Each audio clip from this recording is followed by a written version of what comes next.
Kurt Busch's first top 10 finish in 10 Coca Cola 600 starts lands him in victory lane. Chris Devoto. Well, last Saturday, the payout was $1 million. This one may not be as much, but it means so much more as you see the Miller Lite celebration begin. Truly overwhelmed. His best finish in this race coming in was 11th. No top 10s, no top 5s. Now, a win. Kurt, you dominated this race. His wife Eva comes in to get a kiss. You dominated this race, but in those closing laps, you needed that caution and you needed your team to step up. That's right. I mean, it's unbelievable how much this is a team effort.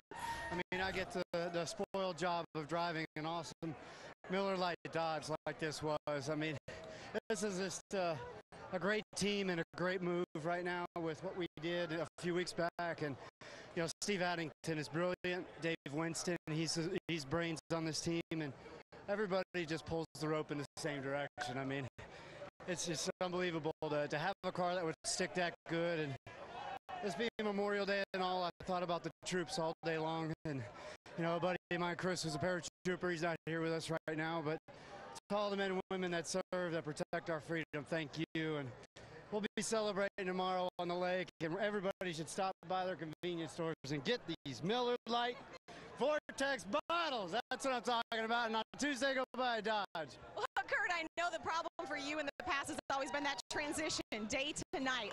How did you complete the deal? What was the difference this time around? Well, I went all the way around our all-star setup. I felt like that was the best car at night. And whatever struggles we would have during the day, we would deal with. And, man, the car was good in the day, so I was scared. I was scared all race long that it was going to dominate the first part and then lose it towards the end. And McMurray kept us honest. I'll give him that. But it's when things go your way and when things continue to click, like we needed a caution, we got it. It's amazing when the good Lord blesses you like this. So thanks to all the fans. It's a wonderful deal. And to Fox, thanks for the coverage. And Sprint, they do a fantastic job with our sport. And all of our associate sponsors, I mean, with it, Discount Tire, Snap-on, PPG, Lennox, all these guys that help make this happen, Dodge especially.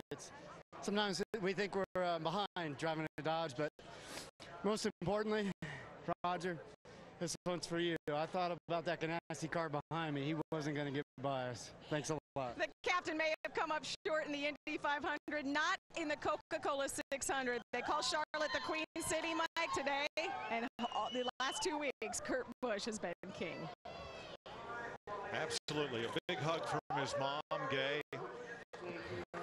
and his dad, Tom. They're a big celebration for the Busch family. And what great headlines, what great races we've had for our portion of this season. Just hate to see it end. Yeah, I do too. You know, as keepers of the sport for the last, 14 events, 16 really, if you count the Bud Shootout and the All-Star race. This has been the best season by far I think we've had. It's our 10th anniversary. Everybody, Mike, Larry, everybody down in the pits and in the Hollywood Hotel, I've been so proud to be a part of Fox Sports this year. I think we've done a great job and hope the fans, we're going to miss you, and I hope you miss us. And I think Darrell said it in the pre-race. When we rolled into Daytona, you just felt the energy. And it didn't let us down with Jamie McMurray winning that Daytona 500 and carrying on to Kevin Harvick at Talladega. And then you look at the story with Denny Hamlin winning at Martinsville just a few days before surgery and coming back to win 2 more races, and it didn't let us down tonight. You know what, guys? I hope we're here for 10 more years. I do too. Yeah, I got one for you. Boogity, boogity, boogity. Let's go fishing, boys! Well, we want to end the season on a high note. Thanks to Richie Zients, Barry Landis, Artie Kempner, our entire crew. But we have to end it on some fireworks because Jeff Burton and Kyle Busch in the post race along pit road. You notice that Jeff is doing the talking and Kyle most of the listening. first. Here is Matt Yoakum with Kyle Busch. What a night for Kyle Busch. What a weekend of rebounds. First off, conversation with Jeff Burton. What was that about? He said I didn't race him very nicely. So he said I ran into him, and I don't know what I could have done to have made that work without touching him. His teammate, the 33, made me 3 wide getting into 1, and I held it as tight as I could on the 33, trying to stay off the 31. So I guess all that nice respect stuff he talked about earlier in this week's out the window. But I guess that's how I race everybody, is from what everybody says. But no, I mean, forget about that. This was an awesome night by these guys and his team. You know, Dave Rogers did a phenomenal job helping me and getting me a car that I could come back through the field like that. And, you know, we were really off when I made contact on pit road, and I can't thank M&M's Pretzels enough, and of course Knott's Energy Drink, Interstate Batteries, Norm Miller, Toyota, everybody that's helped us tonight. Truck win, nationwide win, and he comes home third in the Coca Cola 600. All right, with Jeff Burton back at the transporter. Jeff, what were you upset about after the race? Well, you know, Kyle made it 3 wide there on the restart, you know, trying to make something happen. I can't blame him for that. But the least he can do is stay off of me and cut the left rear tire. And, you know, I like racing with Kyle, I really do. I enjoy it. But when he gets over aggressive and I pay the price for it, I'm not going to tolerate it. I'm just not going to put up with it. I don't mind racing with him. I don't mind him being aggressive, but I'm not going to be the victim of his aggressiveness. I'm just not going to put up with it. And what did he say in return, Jeff? Well, first he said he didn't hit me. Then he said he got put there. Then he said he had to go because he didn't mean to do it, okay? And he was trying to defend himself, and what he was saying wasn't making sense, but that's okay because he was upset because I was yelling at him. But, you know, he didn't mean to do it, but, you know, he's real aggressive, and I don't mind that. But like I said, when it affects me, then I got a problem. Thanks for your time. And you can almost hear some people cheering the way Jeff Burton gave it to Kyle Busch as we look at victory lane. And Jamie McMurray moments ago going over to congratulate Kurt Busch, and for McMurray, his 3rd runner-up in the last 5 races, a tough 2nd place finish. And as we look at the unofficial results, Jeff Hamlin, 24 laps to go. That caution, then the restart. Kurt Busch wins the race off pit road. His pit crew, his crew chief, Steve Addington. McMurray just didn't have enough time to close the deal. Didn't have enough time, but, you know, you take a look at some of those guys, especially in the top 10 there. Let's take a quick caller. David Rudeman, last year's 600 winner, comes home 5th. A great effort by the 98 car, Paul Menard. Also made a great run for that organization. And for Kurt Busch, a 4th time in his career, leading over 200 laps. The most laps he's led in his career was 278 earlier this year in Bristol. Remember March, he lost that race. This was the 2nd most laps led in a race for Kurt in his career. Remember his earlier comment, Jeff, when he said during the course here, there are 41 other cars I'd rather lose to than the 48 Jimmy Johnson. Kurt Busch might be the championship challenge we're looking for to Jimmy Johnson. Well, I think he would be somewhat of a surprise, but he has won a championship before, so he's got the experience. And so far, we were questioning Steve Addington and his relationship, you know, early on.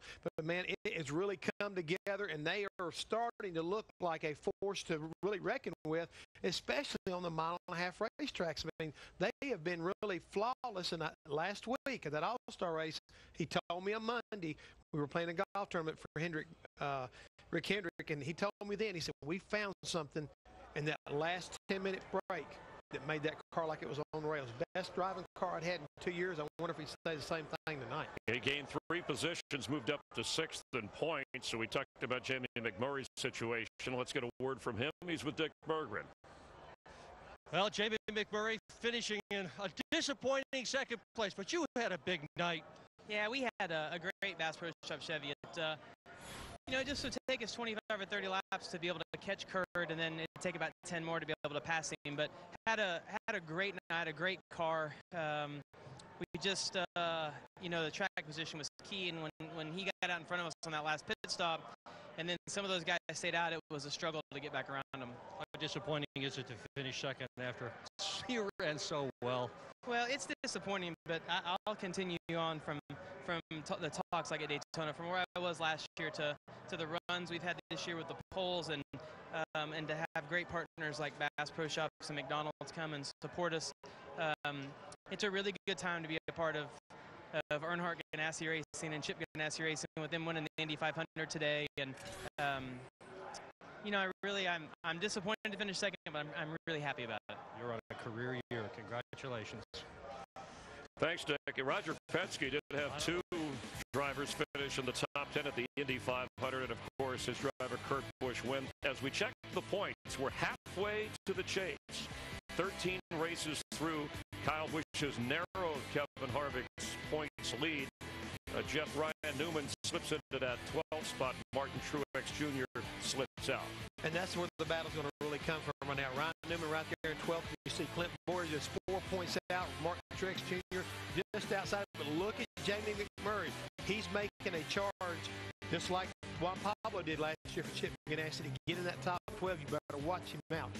And again, the cold streak for Jimmy Johnson. He is 7th in points after a DNF. And the celebration first, second, it's as easy as 1-2, as in the one car, the two car. And the mom comes in there as well. Says, all right, you're still my guy. We'll continue at the Coca Cola 600, where Kurt Busch has edged out Jamie McMurray here on Fox. A few years ago, I got a wake-up call. A heart attack at 57. That was a rough time. My doctor told me I should have been doing more for my high cholesterol.